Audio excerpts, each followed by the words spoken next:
Apa itu nation survival? Apa itu nation right? Apa itu nation interest? Bisakah kita membedakan ketiga hal itu tentang kebangsaan tersebut? Untuk mempertahankan hidup sebuah negara yang berdaulat utuh, maka kita setiap anak bangsa harus paham apa itu masalah kebangsaan. Kita mulai bahas dari nation interest. Apa yang dimaksud dengan nation interest? Nation interest adalah ke arah mana negara kita bergerak menuju.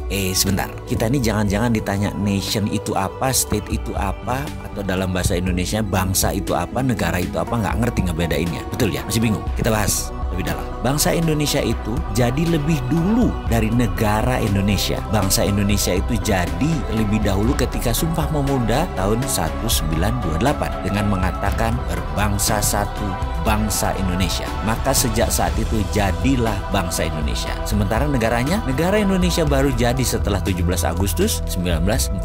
Baru ada yang namanya NKRI, baru ada negara atau state. Bangsa atau nation itu ada haknya, ada right-nya, dan ini yang harus ditegakkan. Bagaimana menegakkan nation interest? Dalam jangka panjang, kita ini harus memiliki sistem bernegara yang kuat. Kita ini harus memiliki sifat bangsa yang penuh dengan kompetensi. Salah satu pentingnya bernegara adalah kita memahami prinsip bernegara. Yang membedakan negara Indonesia dengan Singapura, yang membedakan Indonesia dengan Cina, yang membedakan Indonesia dengan Amerika adalah prinsip bernegara masing-masing. Ada value yang ditanam di setiap negara. Ada prinsip yang dianut di setiap negara. Misalnya Bill of Rights-nya Amerika, Liberté, Égalité, dan Fraternité-nya Perancis. Cina dengan BRI-nya, Belt Road Initiative. Indonesia dengan Five Principle atau Pancasilanya. Kita sekarang melihat negara yang sulit dikontrol karena populasinya 1,5 miliar manusia, yaitu bangsa Cina. Bagaimana bangsa Cina ini supaya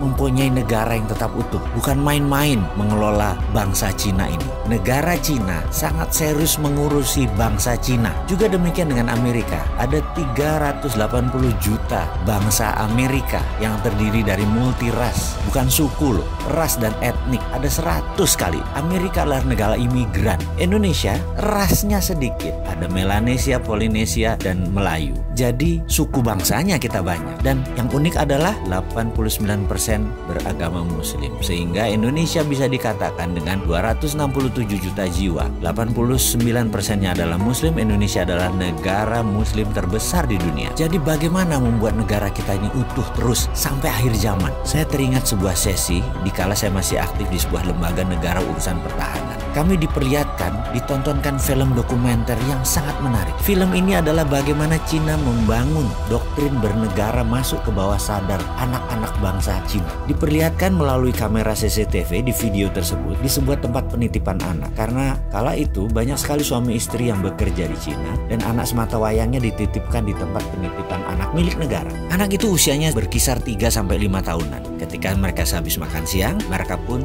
tidur siang secara bersama-sama. Kira-kira jam 1-an kira-kira. Dan baru terlelap 15 menit lalu disetel lagu kebangsaan Cina. Ajaib, anak-anak itu bangun berdiri tegak sikap sempurna. Walaupun matanya tertutup, badannya doyong-doyong. Sampai lagu tersebut berakhir kira-kira 1,5 menitan. Lalu mereka melanjutkan tidur lagi. Dan ini bagi saya luar biasa sekali. Lalu ada di sesi lain. Mereka kan tinggal di rumah susun, yang apartemen itu. Dimana di sore hari banyak anak-anak lagi main basket, main bola, main tai chi, dan beragam aktivitas sore. Pada pagi dan siangnya, di tiang-tiang itu dipasang speaker toa banyak oleh sebuah tim. Ketika puncak kegiatan mereka kira-kira jam 5 sore, kembali diperdengarkan lagu kebangsaan Cina. Apa yang dilakukan? Anak-anak tadi yang lagi lari, lagi bergerak, tahu-tahu anak-anak itu semuanya diam, berdiri dengan sikap sempurna ketika lagu kebangsaan Cina tadi diperdengarkan. Mereka diam sampai lagu tersebut habis, selesai dinyanyikan. Dan mereka hanya diam saja di posisi masing-masing. Kalau lagi ke timur yang ngadep timur, lagi barat yang ngadep ke barat gitu ya. Dan ketika lagu selesai, mereka berhamburan kembali beraktivitas. Jadi apa yang kita bisa ambil dari pelajaran bernegara Cina kali ini? Ada baiknya ke depan lagu Indonesia Raya yang dinyanyikan adalah stansa 2 atau 3 stansa sekaligus. Lalu setiap anak bangsa mendengar lagu Indonesia Raya dinyanyikan, berdiri sikap sempurna, tidak goyang, tegak gagah sampai lagu itu selesai. Inilah strategi survival of the nation. Keberlangsungan kehidupan berbangsa dan bernegara adalah perjuangan jangka panjang. Membentuk karakter ini kita harus membangun dengan semangat yang gigih militan, yaitu diawali dengan sikap sempurna mendengarkan lagu Indonesia Raya.